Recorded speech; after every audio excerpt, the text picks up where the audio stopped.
नमस्कार, good morning India में आपका स्वागत है। मैं हूं अदिति राजपूत। शुरुआत कर रहे हैं किसानों के आंदोलन से, जिसका आज 22वां दिन है और एक के बाद एक कहीं ना कहीं अब दुखद खबरें भी यहां से आने लगी हैं। कभी बीमार होकर किसी किसान की जान चली गई है तो किसी किसान ने खुदकुशी कर ली। एक दुखद खबर यहां पर आई है, दिल्ली से नजदीक कुंडली बॉर्डर पर करनाल से आए संत बाबा राम सिंह ने खुद को गोली मार ली। वो कृषि कानूनों को लेकर सरकार के रवैये से आहत थे। उन्होंने एक सुसाइड नोट भी छोड़ा है, जिसमें उन्होंने लिखा है कि किसान विरोध कर रहे हैं, फौजी अपने मेडल वापस कर रहे हैं, लेकिन सरकार अपना फैसला वापस नहीं ले रही है। आंदोलन कर रहे किसानों की उन्होंने पैसे और कंबल देकर मदद भी की थी। उनके पार्थिव शरीर को करनाल ले जाया गया, जहां उनका पोस्टमार्टम हुआ। देर रात पोस्टमार्टम के बाद बाबा का शव पहुंचा सिंगड़ा गांव गुरुद्वारा नानकसर साहिब। कल उनका अंतिम संस्कार किया जाएगा। माना जा रहा है कि अंतिम संस्कार आज हो सकता है। बाबा राम सिंह के आखिरी बार दर्शन करने के लिए आप देख सकते हैं बड़ी तादाद में लोग यहाँ पर इकट्ठा होने लगे हैं। शहरों राज्यों से संगत और सिख समाज के कई बड़े गुरु भी पहुंचने वाले हैं सिंगड़ी गांव। देर रात से ही गुरुद्वारा साहिब में पाठ किए जा रहे हैं और लोग आखिरी बार आकर संत को देखना चाहते हैं एक बार। हमें सूचना प्राप्त हुई कि संत राम सिंह जी, जो गुरुद्वारा सिंगड़ा निसिंग करनाल में संत थे, उन्होंने गोली मारकर सुसाइड कर लिया है। उसके तुरंत बाद उनको पता लगा कि पानीपत हॉस्पिटल में ले जाया गया, जहां उनकी मृत्यु हो चुकी थी। उसके बाद उनको सिविल हॉस्पिटल करनाल ले जाया गया, जहां हमारी सोनीपत पुलिस भी गई हुई है और इलाके की पुलिस भी आगामी कार्रवाई के लिए गई हुए हैं और वहां जांच चल रही है इस बात की।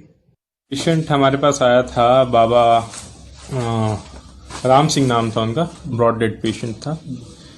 सर में वेपन से उन्होंने गोली मारी थी अपने आप को। रीजन क्या था वो तो पुलिस की कार्रवाई के बाद पता चलेगा। हमने यहाँ पे डिक्लेयर किया उन्हें ब्रॉड डेड। तो जिस टाइम यहाँ पे आए सर, उस टाइम क्या कंडीशन थी? यहाँ आए तो फ्लैट लाइन थी, पेशेंट वाज ब्रॉड डेड। बाबा राम सिंह जी ने आप उत्थे जथे समेत गए आ, नोटिस के उत्ते लिखिया है भी कोई अपने अवार्ड वापस कर रहा है, कोई अपनी नौकरियां नूं ठोकरा मार रहा है भी हे मोदी सरकार, तू सरकार बोली ते अन्नी हो चुकी है, जिस नूं कुछ दिख सी नहीं रहा। लोकी अवार्ड वापस करते हैं, मैडल वापस कर रहे हैं, असी अपने शरीर नूं समर्पित करते हाँ। और बाबा जी की जो शहादत है ये रंग जरूर लियाएगी।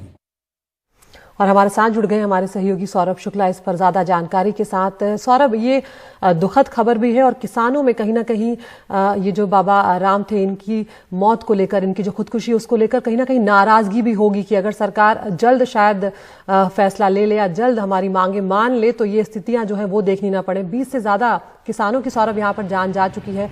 क्या प्रतिक्रिया यहाँ पर किसानों की देखने मिल रही है कल जो कुछ हुआ उसके बाद? देखिए बिल्कुल अदिति, हम लोग भी जो नानकसर सिंगड़ा है उसके रास्ते में ही हैं, सोनीपत पहुंचे हैं अभी। लगातार किसानों में काफ़ी रोष है, लेकिन जो बड़े धर्मगुरु हैं सिखों के, वो लगातार यहाँ शांति बनाए रखने की अपील कर रहे हैं, क्योंकि संत बाबा राम सिंह एक बड़े धर्मगुरु थे सिख के। इनका नानकसर सिंगड़ा गाँव में ये गद्दी नशीं थे।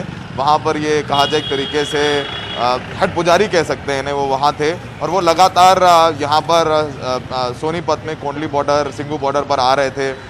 यहाँ पर वो कंबल बांट के भी गए थे और कुछ लगभग बताया जा रहा है कि आर्थिक जो है मदद भी यहाँ पर की थी उन्होंने। लगभग 5 लाख रुपए भी उन्होंने डोनेट किए थे और वो परसों अदिति वापस यहाँ पर आए थे और लगातार उन्होंने अपने जो अनुयायी हैं उनको बोला था कि आप लोग शांतिपूर्ण प्रदर्शन करें।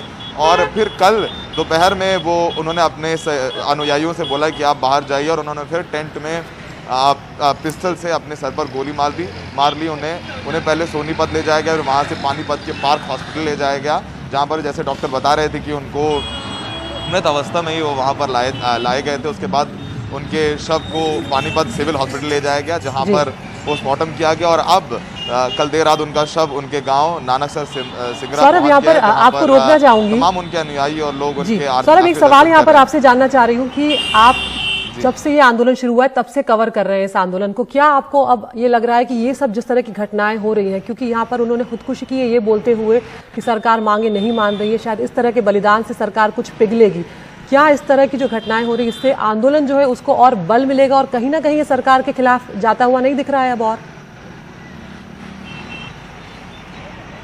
बिल्कुल बिल्कुल, देखिए अदिति, अभी जहाँ पर हम लोग खड़े हैं, अभी हम फ़ोन पर तापमान देख रहे थे, तो तापमान लगभग 6 डिग्री सेल्सियस है और किसान डटे हुए हैं। और जब कल से जब इन्होंने आत्महत्या की है अदिति, जिन किसानों से बात हो रही है वो यही कह रहे हैं कि इस पूरे आंदोलन को इनको शहीद बताया गया और कहा कि इन्होंने शहादत दी इस आंदोलन की और आंदोलन खत्म नहीं होगा। कहीं ना कहीं आज कल इस आत्महत्या के बाद अदिति काफ़ी कुछ बदलेगा। आंदोलन तो तेज़ हो गई ही, साथ साथ आज चूँकि वापस से किसान संगठनों की बैठक होगी और किसान संगठन बैठक में निर्धारित करेंगे कि किस तरीके से अपना आंदोलन आगे ले जाना है।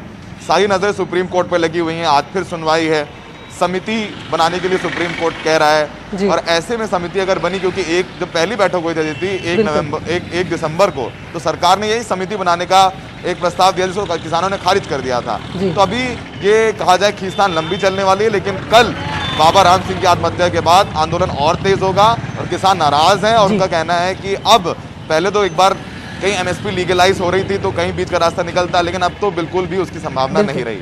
बिल्कुल सौरभ, बहुत शुक्रिया आपका इस तमाम जानकारी के लिए, अपडेट के लिए आपके पास आते रहेंगे हम यहाँ पर।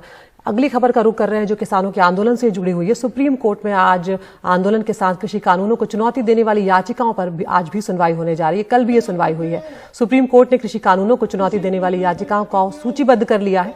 12 अक्टूबर को इन याचिकाओं पर केंद्र सरकार को नोटिस दिया गया था। किसान आंदोलन का मामला अब सुप्रीम कोर्ट पहुंचा है और कल किसान आंदोलन से जुड़ी याचिकाओं पर सुनवाई करते हुए कोर्ट ने समिति बनाने का इशारा किया था।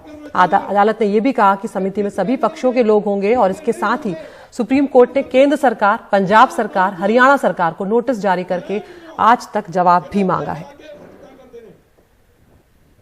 ये नजर आता है कि एक मंत्री एक बात कहते हैं, दूसरे मंत्री दूसरी बात कहते हैं। ये खिलवाड़ हो रहा था किसानों के साथ। तो सुप्रीम कोर्ट ने अच्छा किया है कि इसमें कमेटी कॉन्स्टिट्यूट करने का फैसला किया है। उम्मीद है कि अब फैसला होगा और इंसाफ भी होगा। और हमारे साथ जुड़ गए हमारे लीगल अफेयर्स एडिटर आशीष भार्गव। आशीष, कल भी कोर्ट ने कहा है कि लग नहीं रहा है कि बातचीत से मसला हल होगा, समिति बनाने की बात की है, लेकिन हम ये भी जानते हैं कि समिति बनाने का जो प्रस्ताव सरकार ने पहले दिया था, किसानों ने उससे इनकार कर दिया था, उसे ठुकरा दिया था। ऐसे में आज किन मुद्दों पर सुप्रीम कोर्ट में सुनवाई होनी है और क्या सुप्रीम कोर्ट विचार करेगा, क्योंकि केंद्र अब तीनों सरकारें हैं जो हरियाणा, पंजाब और केंद्र, उन्हें जवाब भी दाखिल करना है। जी बिल्कुल, देखिए, लेकिन सबसे अहम बात यह है अदिति कि अब सुप्रीम कोर्ट ने उन याचिकाओं को भी क्लब कर लिया है आज के लिए जिन याचिकाओं में इन तीनों कानूनों को की संवैधानिकता को चुनौती दी गई है। यानी नोटिस उसमें जारी हुआ था लेकिन उस पर सुनवाई नहीं हुई थी।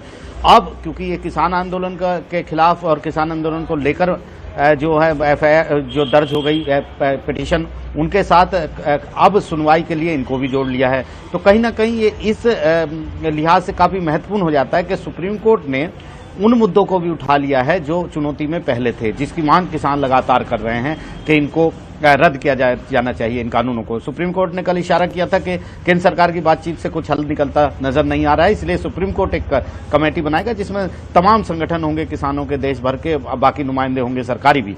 लेकिन ये कदम उठाना, चुनौती वाली याचिकाओं को भी साथ रखना काफी अहम इस मोड़ पर हो जाता है, जहां पर सुप्रीम कोर्ट के पास इतना अधिकार है, इतनी शक्ति है कि वो एबियंस में डाल सकता है इन सारे मामलों को, जो तीनों कानूनों को, कि फिलहाल इनको लागू न किया जाए, या सरकार भरोसा दिला सकती है कि जब तक ये मामला बातचीत से हल नहीं होता तब तक इन कानूनों को लागू नहीं करेंगे, या सुप्रीम कोर्ट कोई इस तरह का डायरेक्शन दे सकता है, कोई समिति बना सकती है। तो काफी अहम हो गई है आज की सुनवाई इस पूरे मुद्दे को। और आज की सुनवाई अदिति कहीं ना कहीं ये तय करेगी कि भविष्य में किसानों का जो ये आंदोलन दिल्ली की सीमाओं पर हो रहा है, ये फिलहाल टलेगा या नहीं टलेगा, और आगे की रणनीति क्या होगी, किसान क्या अपनी बात रखेंगे, सुप्रीम कोर्ट क्या उनके मुद्दे पर कहेगा, क्योंकि किसान कह चुके हैं कि वो सुप्रीम कोर्ट का सम्मान करते हैं। तो निश्चित तौर पर आज किसानों को मौका मिलेगा अपनी बात रखने का, और सुप्रीम कोर्ट को क्योंकि दखल सुप्रीम कोर्ट ने दे दिया है और ये कह दिया है कि केंद्र सरकार नहीं कर पाएगी बातचीत से इस मुद्दे को हल, और आगे भी उसकी बातचीत फेल होगी। तो कहीं ना कहीं एक अहम मुद्दा आज ये सुनवाई में रहेगा, जहां पर तमाम पक्ष आज मौजूद रहेंगे। केंद्र सरकार मौजूद रहेगी, किसान संगठन मौजूद रहेंगे और खुद सुप्रीम कोर्ट मौजूद रहेगा, जिसने अब दखल दिया है और जो चाहता है कि इस मामले का हल निकले। और कहीं ना कहीं जब देश की सबसे बड़ी अदालत आदिति किसी मामले में शामिल होती है तो देश के लोगों में भरोसा भी रहता है कि जब तक अदालत उनके साथ है, बीच में है, तो कोई भी सरकार या कोई भी राज्य उनके खिलाफ जो है मनमानी नहीं कर पाएगा और उनके खिलाफ गैर इंसाफी उनके साथ गैर इंसाफी नहीं कर पाएगा। तो काफी अहम आज की सुनवाई रहेगी, जिसमें सुप्रीम कोर्ट को यह तय करना है कि ये आंदोलन किस तरीके से खत्म हो, कैसे वो कन्विंस करे किसानों को, किस तरीके से वो सरकार को मोड़ने के लिए कहे। जी बिल्कुल आशीष, बहुत शुक्रिया इस तमाम जानकारी के लिए। अपडेट के लिए हम आपके पास आते रहेंगे। तो ये मसला इसलिए भी और पेचीदा हो गया है क्योंकि दोनों तरफ, चाहे वो सरकार हो चाहे वो किसान हो, अड़े हुए हैं अपनी बात पर और खुद कोर्ट को ये लग रहा है कि बातचीत से मसले का हल निकलता हुआ नजर नहीं आ रहा है। एक ब्रेक के लिए यहाँ पर रुक रहे हैं, फौरन हाजिर होते हैं।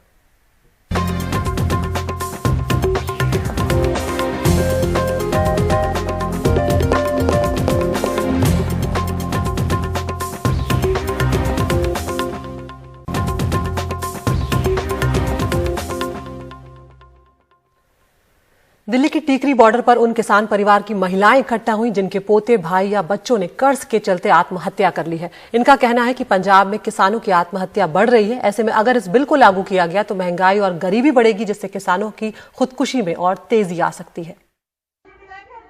दिल्ली के टीकरी बॉर्डर पर इकट्ठा ये वो महिलाएं हैं जिनके अपनों ने किसानी या खेती के कर्ज से परेशान होकर खुदकुशी कर ली।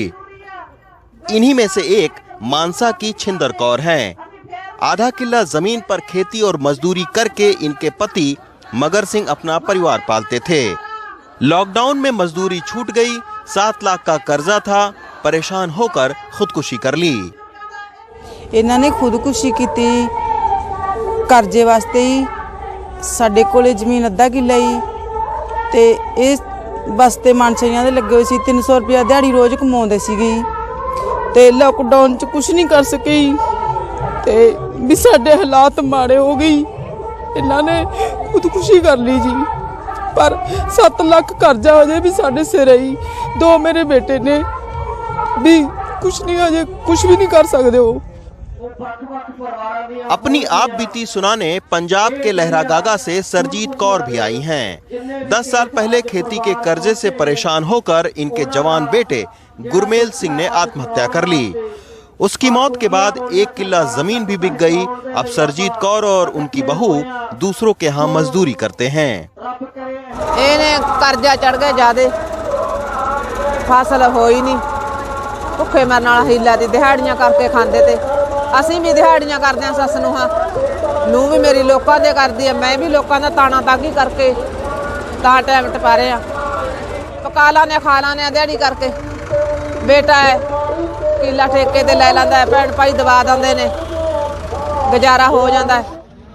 पंजाब यूनिवर्सिटी की एक रिपोर्ट में कहा गया कि 2000 से 2016 के बीच 16,500 आत्महत्याएं हुई हैं। भारतीय किसान यूनियन के मुताबिक महंगे खाद और बीज की वजह से किसान पहले कर्जा लेने पर मजबूर होता है, फिर फसल की अच्छी कीमत न मिलने पर खुदकुशी कर लेता है। किसान संगठनों को अंदेशा है कि नए कृषि कानून के आने से किसानों में खुदकुशी का ट्रेंड बढ़ सकता है। ਅੱਜ ਜਿੱਥੇ ਮੋਦੀ ਸਰਕਾਰ ਨੇ 3 ਆਰਡੀਨੈਂਸ ਜਾਰੀ ਕੀਤੇ ਆ, ਉਹ ਕਹਿ ਰਿਹਾ ਹੈ ਵੀ ਇਹ 3 ਜਿਹੜੇ ਆਰਡੀਨੈਂਸ ਨੇ ਇਹ ਲੋਕਾਂ ਦੇ ਭਲੇ ਦੇ ਨੇ।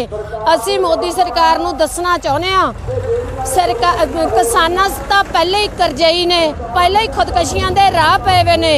ਜੇ ਇਹ ਤਿੰਨੇ ਕਾਨੂੰਨ ਪਾਸ ਹੁੰਦੇ ਨੇ, ਜਿਹੜਾ ਕਿਸਾਨ ਹੈ ਉਹ ਖੁਦ ਹੀ ਮੰਨਦੇ ਆ ਤੇ ਇਹ ਵੱਡੀ ਕਤਾਰ ਦੇ ਵਿੱਚ ਹੋਰ ਖੁਦਕਸ਼ੀਆਂ ਹੋਣੀਆਂ।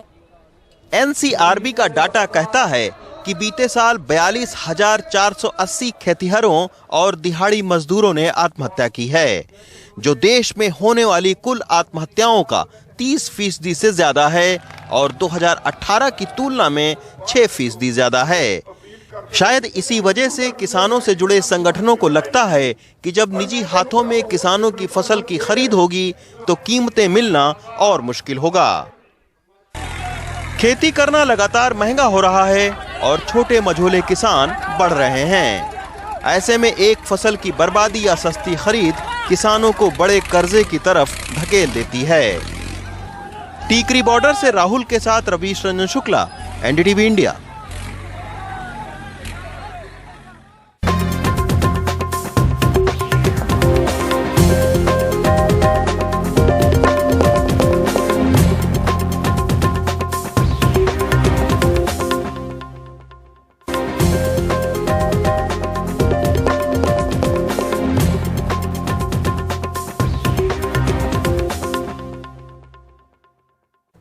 और अब गुड मॉर्निंग इंडिया में वक्त हो चला है टॉप न्यूज का। एनडीटीवी इंडिया आप यूट्यूब पर भी देख सकते हैं। हम आपको रोज एक पोल दिखाते हैं जिसमें 5 खबरें दिखाते हैं। तो आज पहली खबर है, किसानों से जुड़ी हुई सिंघू बॉर्डर पर सरकार के रवैये से आहत होकर एक संत ने खुदकुशी कर ली है, खुद को गोली मार ली है। दूसरी खबर सुप्रीम कोर्ट से आ रही है, जहां पर किसानों के मुद्दे पर सुनवाई जारी है और आज भी अहम सुनवाई होने जा रही है, जिसमें केंद्र और 2 राज्य सरकारों से जवाब मांगा है। तीसरी खबर कोवैक्सीन से जुड़ी हुई है, जो हमारा देसी वैक्सीन है।